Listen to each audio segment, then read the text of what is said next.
An innocent prisoner was forgotten behind bars, but that prison cell was secretly preparing Egypt's next ruler.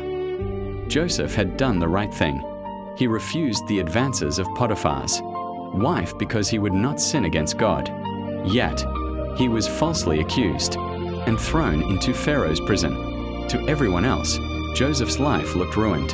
The dreams God had given him seemed farther away than ever. But the Lord was with Joseph.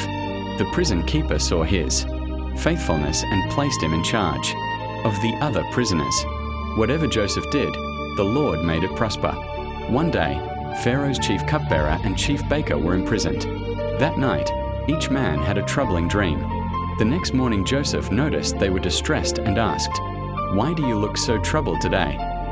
They replied, "We have had dreams, and no one can interpret them."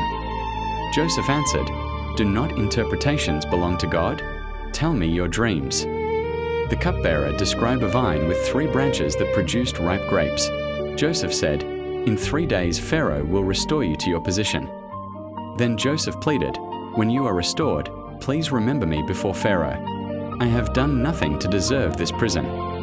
The baker described 3 baskets of bread with birds eating from the top basket. Joseph explained that in 3 days the baker would face judgment. On Pharaoh's birthday, everything happened exactly as God had revealed. The cupbearer was restored, the baker was executed. But the cupbearer forgot Joseph. 2 full years passed. Then Pharaoh dreamed of 7 healthy cows swallowed by 7 thin cows, and 7 full heads of grain swallowed by 7 thin heads scorched by the east wind.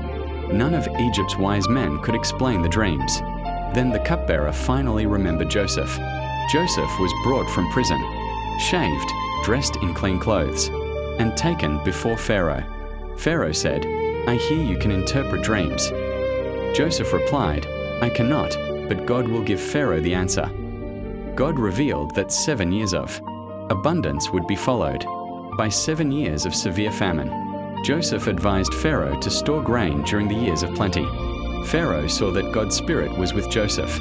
He placed his signet ring on Joseph's hand, clothed him in fine linen, placed a gold chain around his neck, and made him ruler over all Egypt, second only to Pharaoh.